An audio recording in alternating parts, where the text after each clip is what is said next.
She thought she was studying the perfect man for science, until she realized she was falling for her own experiment. Dr. Lisa worked late nights at the research center again. She pushed her glasses up and rubbed her tired eyes. For 3 years, she had been studying how different people's genes work together. Her job was to help future families have healthier children. But lately, something was missing from her work. All the charts and numbers felt empty. The fluorescent lights buzzed overhead as she walked through the quiet hallways. Her colleagues had gone home hours ago, but Lisa stayed behind. She loved science, but sometimes she wondered if she was too focused on work. At 32, she had dedicated her whole life to research. Dating felt impossible when she spent most of her time in the lab. That Tuesday morning changed everything. A new volunteer walked into her office for the first interview. His name was Jake, and he was 28 years old. He worked as a fitness trainer downtown. Lisa had seen hundreds of research participants before, but something about Jake was different. "So, Doc, what exactly does this study involve?" Jake asked, settling into the chair across from her desk. His voice was warm and friendly. Lisa noticed how he really listened when she spoke, not just waiting for his turn to talk. Lisa explained the research carefully. "We're looking at genetic compatibility between different people. It helps us understand which combinations might lead to healthier families in the future. You would provide some samples, answer questionnaires, and come in for regular checkups over 6 months." Jake nodded thoughtfully. "And this helps other people?" "Exactly. Your participation could help thousands of families make better decisions about having children." What Lisa didn't mention was the compensation. The research center paid well because they needed people with specific traits. Jake had applied because he desperately needed the money. His younger sister was in college, and their parents couldn't afford the tuition. Jake worked 2 jobs already, but it still wasn't enough. "I have to ask," Jake said, leaning forward slightly. "Why did you pick me for this study?" Lisa felt her cheeks warm up. She had reviewed his application 3 times before calling him. His medical records showed perfect health. His college transcripts revealed surprising intelligence despite his casual appearance. His psychological evaluation indicated emotional stability and kindness. On paper, he was exactly what their research needed. "Your profile matches what we're looking for," she said professionally. "Good health, stable background, no major genetic concerns." But there was more to it. When Jake smiled, something inside Lisa stirred that she hadn't felt in years. She quickly pushed the thought away and focused on her clipboard. Over the next hour, Lisa conducted the standard interview. She asked about his family history, lifestyle, and future goals. Jake answered everything honestly. He talked about wanting to open his own gym someday. He mentioned taking care of his sister and how proud he was of her academic achievements. "Family is everything to me," Jake said simply. "I'd do anything to help the people I love." Lisa found herself genuinely interested in his answers, not just collecting data. When Jake mentioned he read philosophy books in his spare time, she was surprised. Most fitness trainers she knew weren't interested in deep thinking. "What kind of philosophy?" she asked, genuinely curious. "Mostly stuff about how to live a good life. Marcus Aurelius, that kind of thing. Sounds weird, I know, but working out is just for the body. I like exercising my mind too." Lisa was impressed. Intelligence combined with physical fitness and emotional maturity was rare. From a research perspective, Jake was exactly what she had been looking for. From a personal perspective, he was exactly the kind of man she had always hoped to meet. After Jake left, Lisa sat alone in her office for a long time. She pulled up his file on her computer and studied his photo. Something about his eyes suggested depth and kindness. She wondered what it would be like to have a real conversation with him outside the clinical setting. That evening, Lisa called her best friend Rachel to talk about her day. She found herself mentioning the new research participant more than necessary. "Sounds interesting," Rachel said with a knowing tone. "When was the last time you were excited about meeting someone new?" "This is professional, Rachel. He's a research subject." "Right. And you're calling me at 10 p.m. to discuss his philosophical interests because it's purely professional." Lisa laughed despite herself. Rachel knew her too well. "Okay, maybe I found him a little interesting as a person, But nothing can happen. It would be completely inappropriate. Maybe. But you sound happier than you have in months. After hanging up, Lisa looked at herself in the bathroom mirror. When had she started looking so serious all the time? Her work was important, but maybe Rachel was right. Maybe she had forgotten how to be happy. The next week, Jake came in for his first round of tests. Lisa tried to maintain her professional distance, but she found herself asking questions that went beyond the research requirements. How do you balance working 2 jobs with everything else? What made you interested in fitness training? Do you ever think about having a family someday? Jake answered everything with the same honest, thoughtful approach. He talked about finding purpose in helping people get healthier. He mentioned wanting kids eventually, but only when he could provide for them properly. I grew up without much money, Jake explained. I want to make sure my children have better opportunities than I did, not just material things, but emotional support too. A stable home. Lisa nodded, making notes in his file. But inside she was thinking about how refreshing his perspective was. Most people she met were either too focused on career success or not focused enough on the future. As weeks passed, Lisa found herself looking forward to Jake's appointments more than she should. She started scheduling them at the end of the day so they could talk longer without interruption. She told herself it was thorough research methodology, but deep down she knew the truth. Jake seemed to enjoy their conversations too. He asked thoughtful questions about her work and showed genuine interest in the science behind genetics.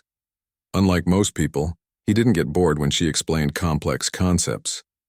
You really love what you do, Jake observed during one session. It shows in how you talk about it. Lisa felt seen in a way that was both uncomfortable and wonderful. Sometimes I think I love the work more than anything else in my life. That's not necessarily a bad thing, but balance is important too. Their conversations were becoming less about research and more about life, dreams, and values. Lisa realized she was developing feelings that went far beyond professional interest. For the first time in years, she was excited about something other than her career. But she also knew she was walking into dangerous territory. Mixing personal feelings with professional responsibility was exactly the kind of mistake that could destroy everything she had worked for.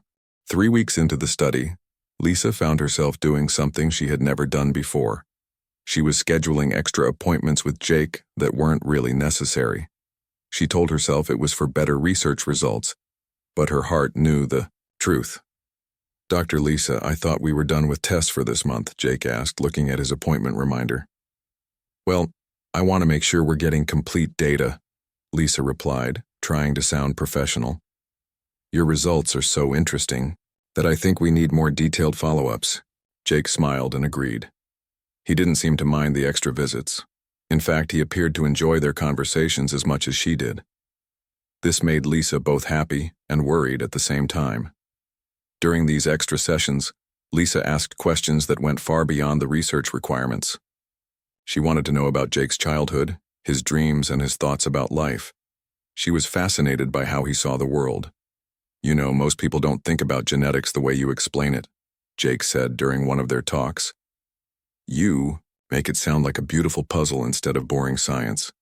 Lisa felt her heart skip a beat. No one had ever called her work beautiful before. Most people found genetics complicated and dry. But Jake listened to her explanations with genuine interest, asking thoughtful questions that showed he was really paying attention. Meanwhile, Lisa's colleague Dr. Peterson started noticing changes in her behavior. During lunch breaks, Lisa would mention Jake more than her other research participants. How's that new volunteer working out? Dr. Peterson asked one day. Oh, Jake. He's excellent. Very cooperative, intelligent responses, perfect health markers, Lisa said quickly. You seem quite invested in this particular case. Lisa felt defensive. I'm invested in all my research cases. This one just happens to be yielding particularly interesting results. But Dr. Peterson wasn't convinced. He had worked with Lisa for 2 years and had never seen her so animated about a research subject. She was scheduling more appointments with this participant than the study protocol required. She was also staying late to review his files repeatedly. The truth was, Lisa's interest in Jake had grown beyond anything she had experienced before. When she received his latest test results, she was amazed by what she discovered. Jake's genetic profile was nearly perfect. His DNA showed markers for high intelligence, excellent physical health, strong immunity, and even longevity genes that were rare in the general population. From a scientific standpoint, Jake represented the ideal genetic partner for creating healthy, intelligent offspring. But Lisa's feelings weren't purely scientific anymore. She found herself thinking about Jake's laugh, the way he listened carefully to her explanations, and how he always asked about her day before they started their sessions. "How was your weekend, Dr. Lisa?" Jake would ask at the beginning of each appointment. "It was fine. I mostly worked," Lisa would reply. "You should take breaks sometimes. Life is meant to be enjoyed, not just studied." These small moments of personal connection meant more to Lisa than all her research achievements combined. She realized she had been living her life like one of her experiments, controlled, predictable, and isolated. One Thursday evening, Lisa was reviewing Jake's files when she made a disturbing discovery about herself. She had taken photos of his test results home, not for research purposes, but because she wanted to look at his information in her personal time. She had memorized his phone number, his address, and his work schedule. This wasn't professional interest anymore. It was obsession. The realization scared her. She prided herself on being rational and scientific. But when it came to Jake, her emotions were taking control in ways that weren't healthy or appropriate. During their next appointment, Jake noticed that Lisa seemed distracted and nervous. "Everything okay, Doc? You seem different today." Lisa tried to focus on her clipboard, but she could feel Jake's concerned gaze. "I'm fine, just tired from work. Maybe you should take some of that advice I'm always giving you about balance," Jake said gently. "When was the last time you did something fun?" Lisa looked up at him. His genuine concern for her well-being made her chest tighten with emotion. Here was this incredible man who cared about her as a person, not just as a doctor or researcher. But their entire relationship was built on a professional foundation that she was actively undermining with her personal feelings. "Jake, can I ask you something personal?" "Sure. What do you think about when you imagine your future family?" Jake considered the question seriously. "I think about finding someone who shares my values, someone intelligent and caring, someone who would be a great mother and partner. I want my kids to grow up in a home full of love and respect." Lisa's heart raced. Everything Jake described sounded like what she wanted too. But more than that, she was starting to believe that she could be that person for him. The genetic compatibility was perfect. But beyond that, their personalities seemed to complement each other beautifully. "What about you?" Jake asked. "Do you want a family someday?" Lisa hesitated. She had always focused on her career, but lately she found herself imagining a different kind of future. "I used to think my work was enough, but recently I've been wondering if I'm missing something important." Jake nodded understandingly. "There's nothing wrong with being dedicated to your career, but humans are meant to connect with each other. We're not meant to be alone." After Jake left that day, Lisa sat in her office feeling overwhelmed. She was falling in love with someone who was technically her research subject. She was scheduling unnecessary appointments and asking inappropriate personal questions. She was bringing his files home and thinking about him constantly. Worse yet, she was starting to plan their future together in her mind. She imagined what their children would look like, how intelligent they would be, and what kind of family they could build together. She was using her scientific knowledge about genetics to justify what was essentially a romantic fantasy. Lisa knew she was crossing professional boundaries that should never be crossed. But she also knew that her feelings for Jake were deeper and more genuine than anything she had ever experienced. She was trapped between her professional ethics and her personal happiness, and she had no idea how to resolve the conflict. The next week, when Jake came in for what should have been a routine appointment, Lisa realized she couldn't keep pretending that her interest in him was purely professional. Something had to change, but she wasn't sure she had the courage to face the consequences of her actions. 2 months had passed, and Lisa knew she couldn't continue living this lie. Every night she went home thinking about Jake. Every morning she woke up excited about seeing him. This wasn't research anymore. This was something much deeper and more complicated. The final appointment was scheduled for Friday afternoon. According to the study protocol, this would be their last official meeting. Jake would complete his final tests, receive his compensation, and walk out of her life forever. The thought made Lisa feel sick to her stomach. "So this is it?" Jake asked as he settled into the familiar chair across from her desk. "Our last session?" "According to the schedule, yes," Lisa replied, her voice quieter than usual. Jake nodded, but she noticed he seemed sad about it too. Over the past 2 months, these appointments had become the highlight of both their weeks. They had shared stories, laughed together, and developed a connection that neither of them had expected. "I have to admit I'm going to miss these conversations," Jake said honestly. "You've taught me so much about science and genetics.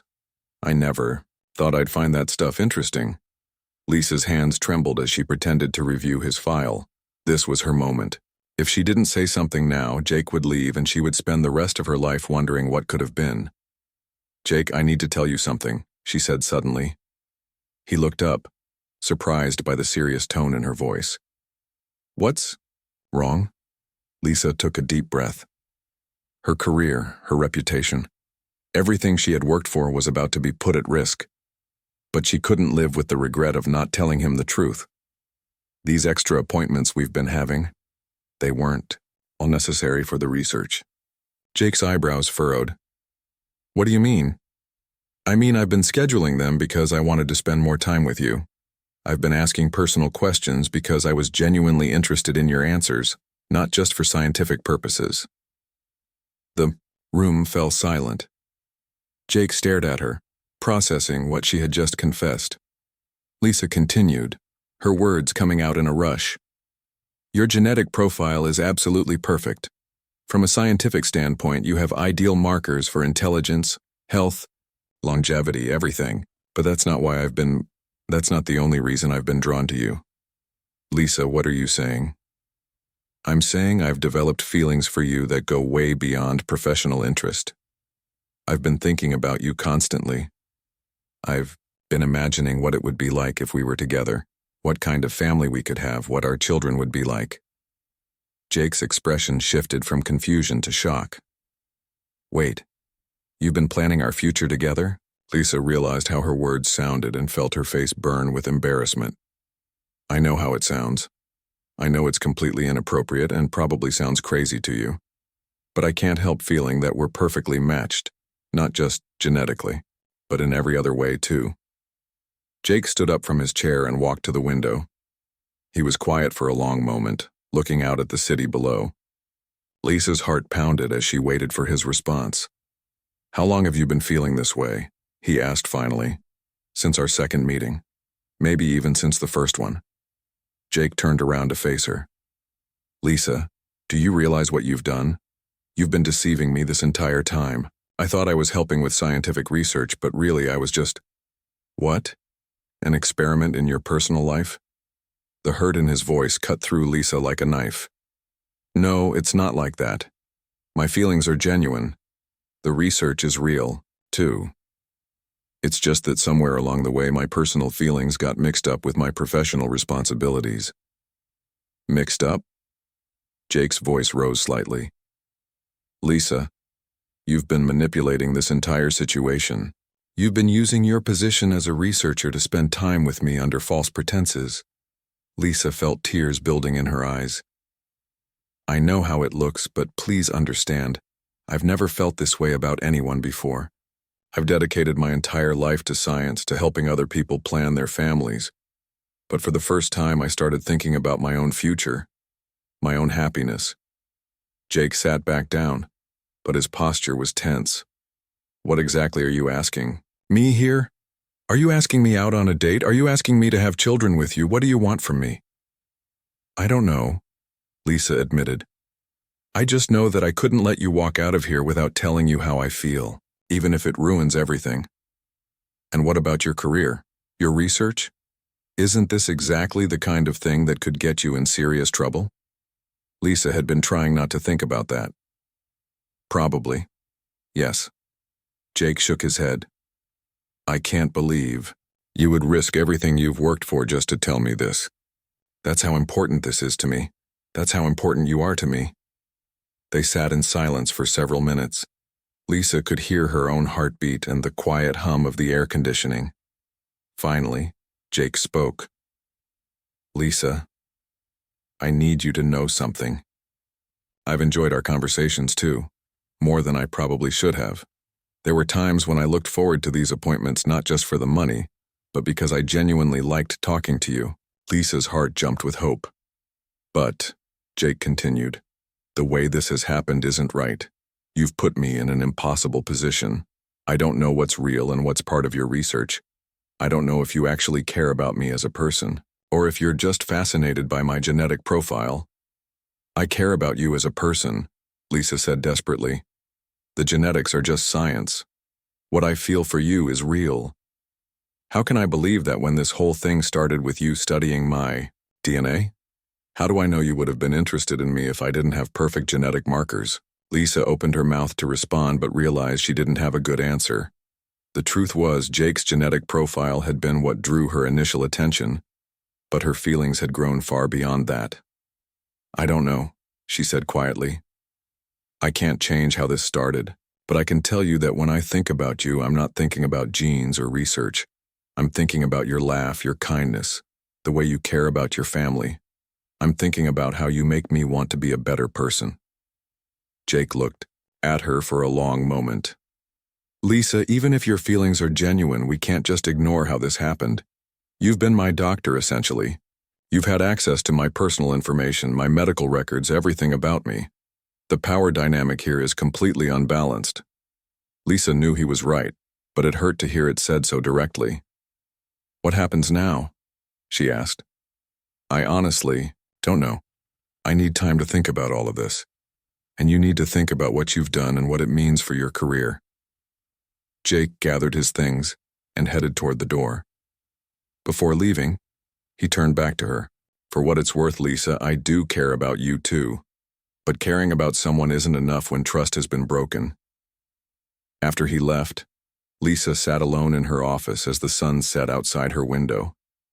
She had told him the truth, but instead of feeling relieved, she felt empty and scared. She had risked everything for a chance at happiness, and now she wasn't sure if she had gained anything or lost everything that mattered to her. Monday morning came too soon. Lisa sat in her car outside the research center, unable to make herself go inside. She knew that everything was about to change.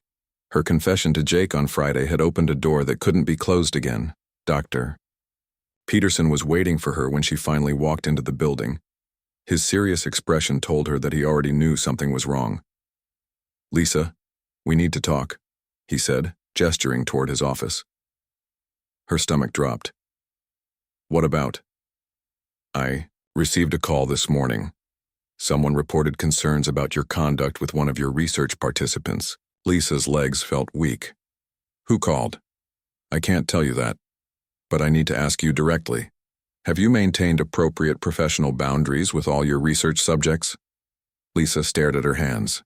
She could lie, but what was the point? Now? Everything was falling apart anyway. No, she said quietly. I haven't. Dr. Peterson sighed heavily. Lisa, you're one of our best researchers. Your work has been exceptional for 3 years. Help me understand what happened here. I developed personal feelings for one of my participants. I scheduled extra appointments that weren't necessary. I asked personal questions that went beyond the research scope. Lisa's voice was barely above a whisper. Did you have any inappropriate physical contact? No, nothing like that. It was all conversations, but I crossed professional boundaries by developing romantic feelings and acting on them. Dr. Peterson leaned back in his chair. Lisa, you know how serious this is. Research ethics violations can end careers. They can shut down entire programs. I know. We're going to have to launch a formal investigation. You'll be suspended from all research activities until we can review everything. Your access to participant files will be revoked immediately. Lisa nodded, feeling numb. She had expected this, but hearing it out loud made everything real. Can I ask you something, Lisa? Dr. Peterson's tone was gentler now. What was so special about this particular participant? Lisa thought about Jake's smile, his thoughtful questions, the way he made her feel like a complete person instead of just a scientist. He saw me as more than just my job, she said. For the first time in years, I felt like I was interesting as a person, not just as a researcher. And you think that justifies what you did? No. Nothing justifies it. I made terrible choices and hurt someone who trusted me. That afternoon, Lisa cleaned out her desk while her colleagues watched from a distance. Some looked sympathetic, others disappointed. She had worked alongside these people for 3 years, but now she felt like a stranger among them. Her phone buzzed with a text message from Jake. Can we talk? I heard about what happened at your work. Lisa's heart raced. She hadn't expected to hear from him so soon. They met at a small coffee shop downtown. Jake looked tired, like he hadn't slept well either. I didn't mean for you to lose your job, he said as soon as she sat down. You didn't call in the complaint? No. I was going to, but I wanted to talk to you first. Someone else must have noticed something. Lisa felt a mix of relief and confusion. Then who? Does it matter? Lisa, what you did was wrong, but I didn't want you to be destroyed over it. They sat in uncomfortable silence for a moment. I've been thinking about everything you said, Jake continued. About your feelings, about the research, about all of it. And? I'm angry about how it happened. I feel manipulated and deceived. But I can't ignore the fact that I felt something too. Lisa's heart jumped, but she tried not to get her hopes up. What do you mean? I mean our conversations were real, even if the circumstances weren't honest. When you asked about my dreams and my family, I could tell you genuinely cared about the answers. That wasn't fake, was it? No, it wasn't fake at all. Jake stirred his coffee absently. The problem is, I don't know how to separate what was real from what was part of your research obsession. You said you were attracted to my genetic profile. How do I know you would have liked me if I was just an average guy? Lisa had been dreading this question. I don't know if I can give you an answer that will satisfy you, but I can tell you that when I think about you now, I'm not thinking about your DNA. I'm thinking about how you made me laugh for the first time in months. I'm thinking about how you cared enough to ask if I was okay. But it all started with genetics, didn't it? Yes, Lisa admitted. It did. And I can't change that. Jake nodded slowly. At least you're being honest now. I want to be honest about everything from now on. I know I messed up terribly. I know I hurt you and violated your trust. But I also know that what I feel for you is real. Lisa, even if we both have feelings, how could we ever build something healthy on this foundation? You studied me like a science experiment before you ever saw me as a person. The truth of his words stung, but Lisa knew he was right. Maybe we can't, she said. Maybe I've ruined any chance we could have had. They talked for another hour. Jake told her about how confused he had been, how he had started to care about her but always felt like something was off. Lisa apologized repeatedly, but she could see that sorry wasn't enough to fix the damage she had done. I need time, Jake said finally. I need to figure out if I can trust you again, and you need to figure out why you thought this was okay. What does that mean for us? I don't know if there is an us, but I'm not ready to walk away completely either. After Jake left, Lisa sat, alone in the coffee shop thinking about everything that had happened. She had lost her job, damaged her reputation, and hurt someone she cared about. But for the first time in days, she felt a small spark of hope. Jake hadn't completely closed the door. He was willing to talk, willing to consider the possibility that something real could grow from the mess she had created. It wasn't much, but it was more than she deserved. Lisa knew she had a lot of work to do on herself before she could be worthy of anyone's trust again.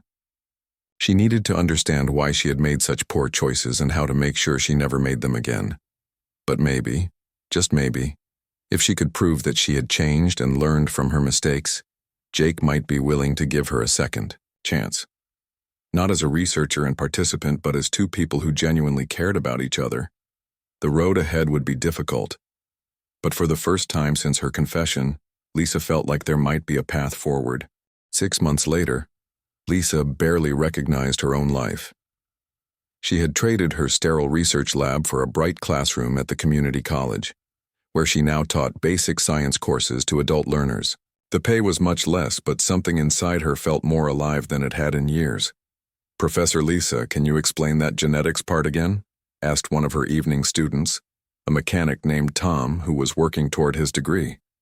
Lisa smiled and walked back to the whiteboard. Teaching had shown her a completely different way to use her scientific knowledge. Instead of studying people as research subjects, she was helping them understand the world around them. It felt honest and meaningful in a way her previous work never had. After class, Lisa packed up her materials and headed to her car. She had started therapy 3 months ago, working with Dr. Williams to understand why she had made such poor choices with Jake. The sessions were difficult but necessary. "You used your professional position to get close to someone you were attracted to," Dr. Williams had explained during one of their early meetings. "That suggests you struggle with healthy ways to form personal connections." Lisa had been defensive. At first, "I genuinely cared about him." "I believe that. But caring about someone doesn't justify deceiving them. You need to learn the difference between professional interest and personal attraction, and how to handle each appropriately." Over the months, Lisa had come to understand that her obsession with Jake wasn't really about love. It was about her own loneliness and fear of genuine intimacy. She had convinced herself that their genetic compatibility meant they were meant to be together, but really she was just scared of the normal uncertainty that comes with dating. Her phone buzzed with a text message. It was from Jake. "How did your presentation go today?" Lisa smiled. They had been texting regularly for the past 2 months, carefully rebuilding their friendship.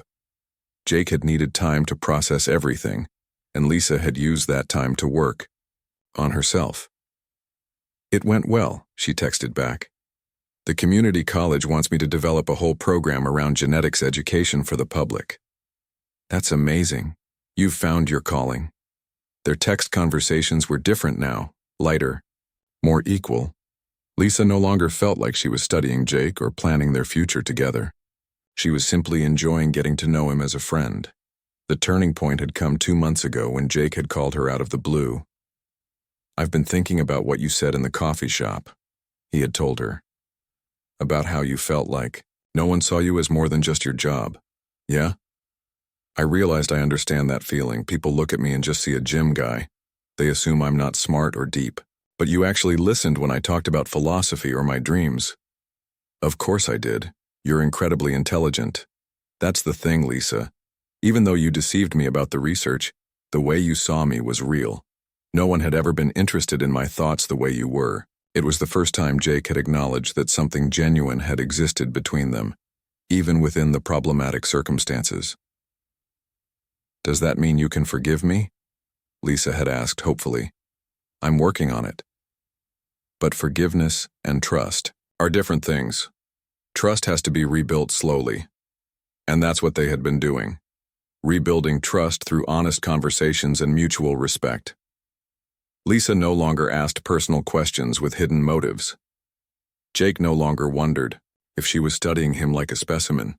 They talked about their days, their work, their families, their thoughts about movies and books and current events. Lisa had also been honest about her therapy and what she was learning about herself. "I realized I had never learned how to have normal relationships," she had admitted during one of their phone calls. "I was so focused on my career that I never practiced just getting to know someone naturally." "What does your therapist say about that?" "She says I need to learn to be comfortable with uncertainty and rejection. I was so afraid of normal dating rejection that I created this elaborate scenario where I could study you first and convince myself we were perfect for each other." Jake had been quiet for a moment. "That actually makes a lot of sense. It was like you were trying to guarantee the outcome before taking any real emotional risk." "Exactly. But real relationships don't work that way." "No, they don't. Now, months later, their friendship felt solid and honest. They met for coffee occasionally, always in public places, always as friends. Lisa had learned to appreciate Jake's company without agenda or expectation. Last week, Jake had surprised her by asking if she wanted to go to a science museum exhibit with him. "I know it's nerdy," he had said, "but I've gotten really interested in genetics since all this happened. I thought it might be fun to go together." They had spent 3 hours walking through the exhibits, with Lisa explaining the more complex concepts and Jake asking thoughtful questions. It felt natural and easy in a way their previous interactions never had. This is how it should have been from the beginning, Lisa had thought to herself. Two people getting to know each other as equals. At the end of the day, as they walked to their cars, Jake had stopped and looked at her seriously. "Lisa, can I ask you something?" "Sure." "Do you think we could ever try this for real? I mean, dating like normal people?" Lisa's heart had jumped, but she forced herself to think carefully before answering. "I would like that," she said finally. "But only if you're sure you can trust me, and only if we can start fresh without all the baggage from before." "I think we can. You've really changed over these past months. The way you talk, the way you approach things. It's different, more genuine. I feel different.